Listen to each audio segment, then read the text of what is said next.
हाय दोस्तों, आप सबके लिए मैं एक अच्छी कहानी लाई हूँ। देखो और पसंद आई तो लाइक और हो सके तो एक कमेंट करें और सब्सक्राइब कीजिए। चलो कहानी सुने। Snow white and seven dwarf. एक बार की बात है, स्नो वाइट नाम की एक राजकुमारी अपने पिता राजा और सौतेली माँ रानी के साथ एक महल में रहती थी। उसके पिता हमेशा अपनी बेटी को याद दिलाते थे कि सबसे बढ़कर एक शाही परिवार को निष्पक्ष होना चाहिए। उन्होंने कहा, पूरे देश के लोग विवादों के साथ महल में आते हैं। उन्हें अपने शासक की जरूरत होती है जो हर पक्ष की बात सुने और निष्पक्ष निर्णय ले। रानी स्नो वाइट की सौतेली माँ जानती थी कि निष्पक्ष होना उसके पति के लिए कितना महत्वपूर्ण था। उसने अपने जादुई दर्पण से पूछा, दर्पण दर्पण दीवार पर उन सभी में सबसे सुंदर कौन है? स्नो वाइट उन सभी में सबसे सुंदर है, जादुई दर्पण ने कहा। क्या? रानी ने आश्चर्य से चिल्लाया। मुझसे ज्यादा निष्पक्ष कोई नहीं है। रानी को हर चीज में सर्वश्रेष्ठ होना चाहिए। इससे ज्यादा निष्पक्ष क्या हो सकता है?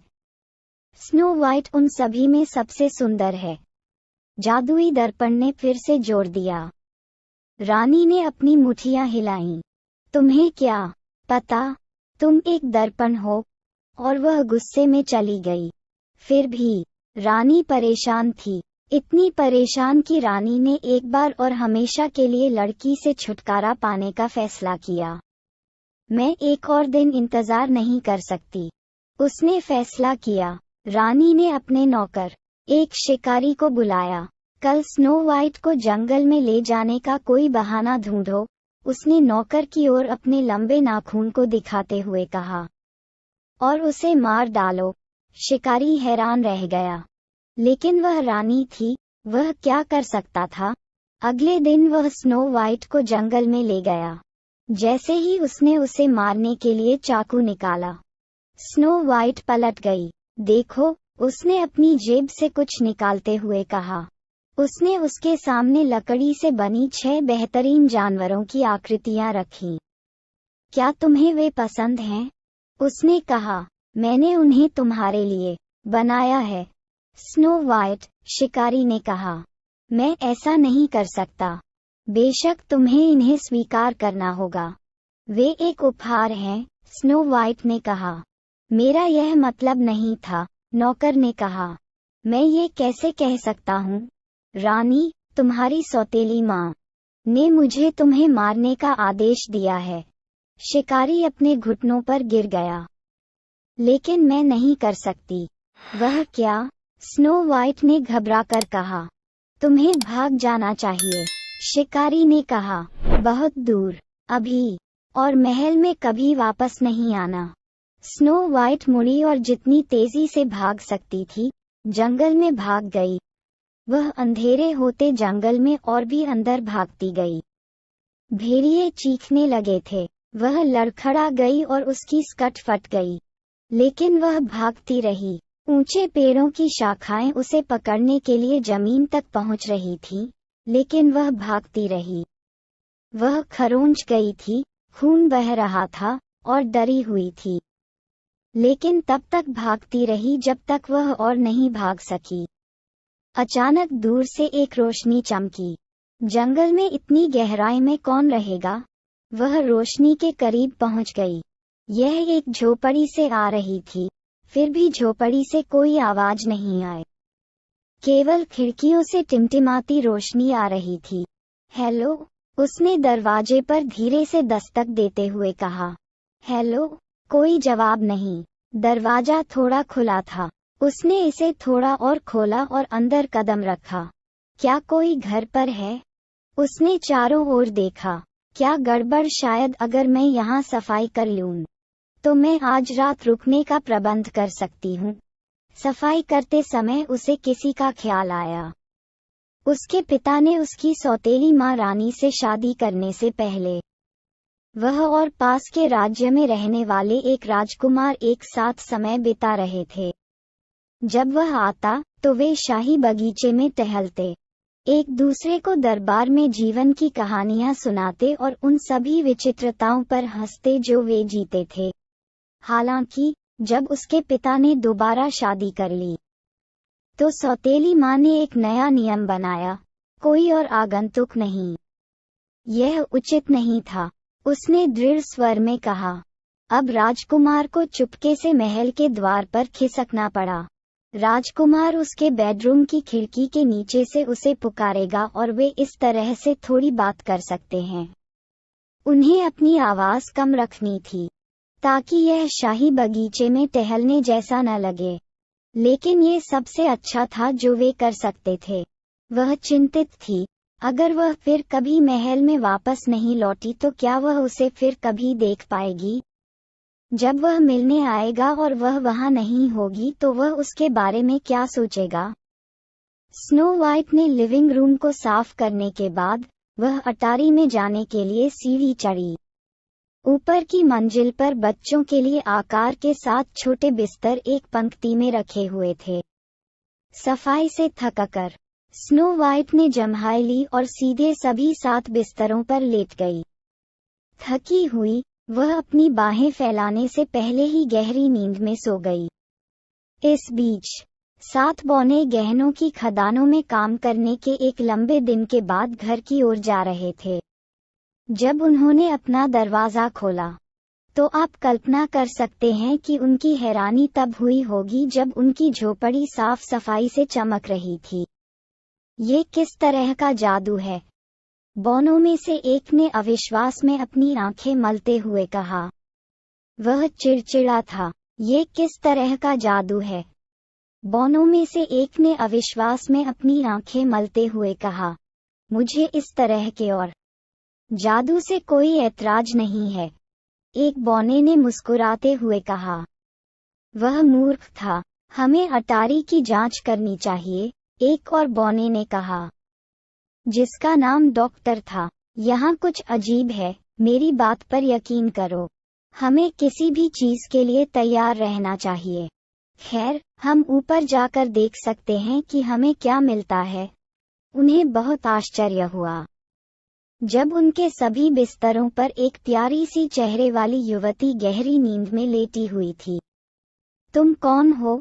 सभी बौनों ने एक साथ पूछा। स्नो वाइट अचानक जाग गई। 7 बौने बता सकते थे कि वह भी उतनी ही हैरान थी जितनी वे थे। जब सभी शांत हो गए तो उन्होंने अपनी कहानियां सुनानी शुरू कर दी। स्नो वाइट ने उनके नाम जाने, bashful, doctor, dopey, grumpy, happy, sleepy और स्नीजी। उसने उन्हें महल में जीवन और अपनी सौतेली माँ के बारे में बताया कि उसकी सौतेली माँ ने शिकारी से उसे मरवाने की कोशिश की थी। शिकारी ने उससे कहा था कि उसे जंगल में भाग जाना चाहिए और वह कभी भी घर वापस नहीं जा सकती। हमारे साथ यहीं रहो, बैशफुल ने कहा। तुम कितने अच्छे हो, स्नो वाइट ने कहा, लेकिन अगर मुझे यहाँ रहना पड़ा तो मुझे तुम सबके लिए कुछ करना होगा। तुमने पहले ही सफाई कर ली है, स्नीजी ने कहा और फिर छींक दी। ओह डियर, धूल झाड़ने का काम अभी और करना है, स्नो वाइट ने कहा। हम सब घर को और भी साफ सुथरा बना सकते हैं और इसे ऐसे ही रख सकते हैं जब तक कि सभी लोग इसमें सहयोग करें। मैं सभी को बता सकती हूँ कि वे क्या कर सकते हैं और मैं भी अपना हिस्सा जरूर करूँगी। बेशक, यह उचित है, हैप्पी ने कहा।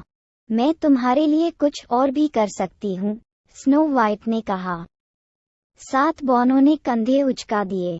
क्या तुम पढ़ना जानती हो? डॉक्टर ने कहा। हमारे पास शानदार चित्रों वाली किताबें हैं और हम उन्हें पढ़ना पसंद करेंगे। इसलिए ये तय हुआ कि स्नो वाइट उन सभी को पढ़ना सिखाएगी। अपनी नई दोस्ती का जश्न मनाने के लिए स्नो वाइट और 7 बौनों ने रात भर गाना और नृत्य किया। अगली सुबह काम पर जाने से पहले 7 बौनों ने स्नो वाइट को चेतावनी दी कि उसे किसी के लिए भी दरवाजा नहीं खोलना चाहिए। आखिर कौन जानता है कि उसकी सौतेली माँ क्या बुरा कर सकती है। राजकुमारी ने सिर हिलाया और बौने घर से चले गए। राजकुमारी ने अपना पहला पढ़ने का पाठ तैयार किया। उसने 7 बौनों के लिए एक अच्छा गर्म भोजन भी तैयार किया जब वे उस रात घर लौटेंगे। और इस तरह दिन बीत गया। महल में वापस आकर रानी अपने दर्पण के पास पहुंची। दर्पण, दीवार पर दर्पण, उसने पूछा, उनमें से सबसे सुंदर कौन है? स्नो वाइट उन सभी में सबसे सुंदर है, जादुई दर्पण ने कहा। यह असंभव है, रानी चिल्लाई। लड़की अब जीवित नहीं है। स्नो वाइट जीवित है, जादुई दर्पण ने कहा। और दर्पण पर एक छवि ने स्नो वाइट को 7 बौनों की झोपड़ी में रहते हुए दिखाया। रानी क्रोध से भर गई। वह चिल्लाई, वह खुद को क्या समझती है? स्नो वाइट इससे बच नहीं पाएगी। अगली दोपहर बौनों की झोपड़ी में जब 7 बौने काम पर गए हुए थे, दरवाजे पर दस्तक हुई। कौन है? स्नो वाइट ने कहा। उसे 7 बौनों की चेतावनी याद आ गई कि किसी के लिए दरवाजा न खोलें। ये केवल एक गरीब बूढ़ी औरत है, एक कर्कश आवाज आए। सेब बेच रही है। फिर भी वास्तव में यह एक बूढ़ी औरत के रूप में प्रच्छन्न दुष्ट रानी थी। बाहर बारिश हो रही है। प्रिय, दरवाजे के माध्यम से उसकी आवाज ने कहा, कृपया मुझे अंदर आने दो। बेचारी, स्नो वाइट ने सोचा। बारिश में सेब बेचने के लिए घर घर जाना पड़ रहा है। उसने दरवाजा खोला। इस बड़े लाल सेब को देखो, बूढ़ी औरत ने कहा, जो जैसा कि आप जानते हैं वास्तव में छद्म रानी थी। उसने लाल सेब को स्नो वाइट के चेहरे के करीब रखा। प्यारा, मेरी प्यारी, है ना? केवल कुछ सिक्कों के लिए। ये तुम्हारा है। मैं तुम्हारा सेब खरीदना बहुत चाहूंगी, स्नो वाइट ने कहा। लेकिन मेरे पास पैसे नहीं हैं। तुम्हारे बालों में लगी वह बढ़िया कंघी एक अच्छा सौदा बनेगी, बूढ़ी औरत ने कहा।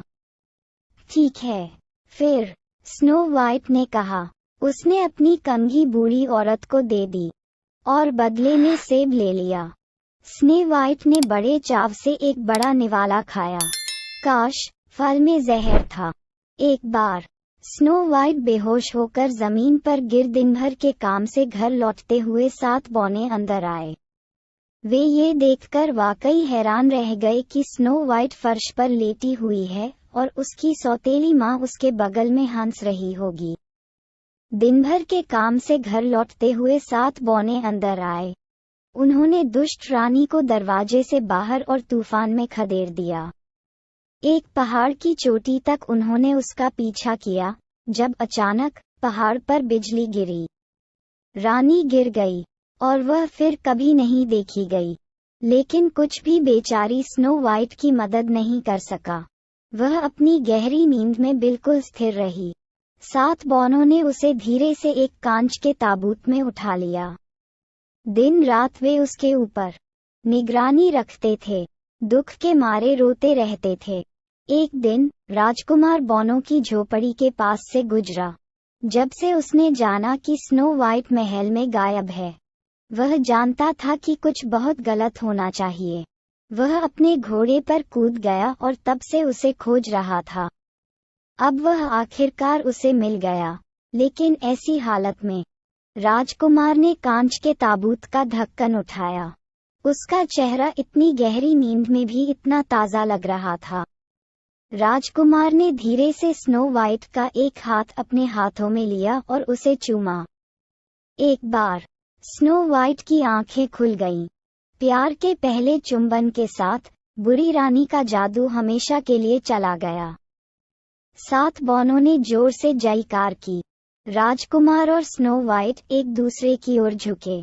एक दूसरे को फिर से पाकर खुश हुए। वे मुस्कुराए। अब स्नो वाइट और राजकुमार के साथ रहने के रास्ते में कुछ भी नहीं था। उन्होंने 7 बौनों को एक भावपूर्ण विदाई दी और राजकुमार के राज्य में लौट आए, जहां वे सुरक्षित हो सकते थे और स्वतंत्र रह सकते थे। जल्द ही उनकी शादी हो गई और वे हमेशा खुशी खुशी रहने लगे।